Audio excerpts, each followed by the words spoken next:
नमस्कार दोस्तों, स्वागत है आपका मेरे चैनल पे। दोस्तों, जैसा कि आप जानते हैं कि इंडियन एयरफोर्स को लंबे समय से एक टैंकर एयरक्राफ्ट की ज़रूरत है मिड एयर रिफ्यूलिंग के लिए।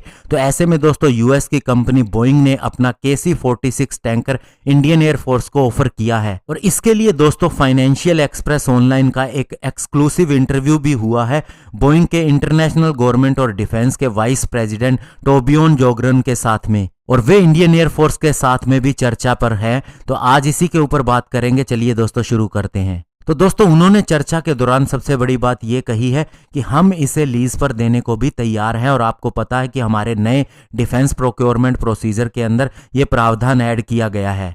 और इसके अलावा आप जानते हैं कि इंडिया को एयरबस का A330 मल्टी रोल टैंकर भी ऑफर हुआ है, और इंडिया इसके बारे में सोच भी रहा है। तो ऐसे में KC-46 टैंकर और एयरबस के इस टैंकर के बीच में क्या डिफरेंस है, इस पर जोग्रन ने यह कहा है कि हमारा टैंकर जो है वो बड़े और छोटे एयरपोर्ट दोनों से ऑपरेट हो सकता है, इसीलिए इसका कॉस्ट भी कम है, स्पेशली ऑपरेशनल कॉस्ट की बात करें तो। और ये एक कॉम्बैट टैंकर है। इसके अलावा उन्होंने कहा कि Japan air self defence forces के पास भी अभी KC-46 सर्विस के अंदर आने वाला है। तो ऐसे में वह पहला इंटरनेशनल कस्टमर होगा, और चूंकि वो क्वाड ग्रुपिंग का भी मेंबर है जिसका इंडिया भी मेंबर है, तो इससे इंटरऑपरेबिलिटी भी बढ़ सकती है।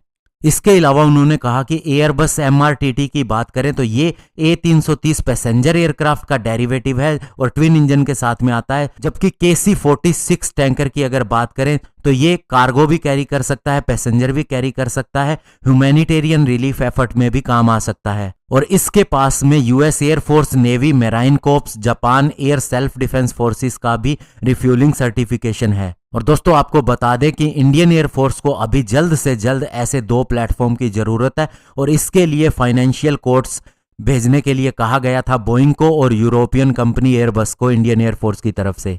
और दोस्तों KC-46 टैंकर को स्पेशली न्यूक्लियर और बायो एनवायरनमेंट के अंदर ऑपरेट करने के लिए डिजाइन किया गया है, और युद्ध के समय पे दोस्तों ये 100 से ज्यादा एयर स्ट्रिप से टेक ऑफ और लैंड कर सकता है। और अभी अगर दोस्तों करंट बात करें कि क्या इसके ऊपर प्रोग्रेस हो रही है, तो अभी चर्चा चल रही है बोइंग के साथ में। और दोस्तों अगर इंडिया के पास्ट के रिफ्यूलर के बारे में बात करें तो हमारे पास 6 रशियन इल्यूशन 78 टैंकर है, जिसे हमने 2030 के अंदर पहली बार इंडक्ट किया था, और अभी ये काफी ज्यादा पुराने हो चुके हैं। और इसके अलावा हमारे जो नए फाइटर जेट हैं, जैसे कि दोस्तों तेजस MK-1A आने वाला है, राफेल हम खरीद रहे हैं, इनकी कैपेबिलिटी है कि ये मिड एयर रिफ्यूल हो सकते हैं। तो ऐसे में हमें और ज्यादा टैंकर्स की जरूरत पड़ेगी इनकी रेंज को बढ़ाने के लिए। तो ऐसे में दोस्तों अब देखना होगा कि इंडिया कौन से एयरक्राफ्ट के साथ में जाता है। और चूंकि दोस्तों नए डिफेंस प्रोक्योरमेंट प्रोसीजर के अंदर लीज का प्रावधान दिया गया है, और इसके अंदर भी बहुत ही विस्तार से चीजें तय की गई हैं, तो उस हिसाब से इंडिया को ये काफी ज्यादा एडवांटेजियस भी रहेगा,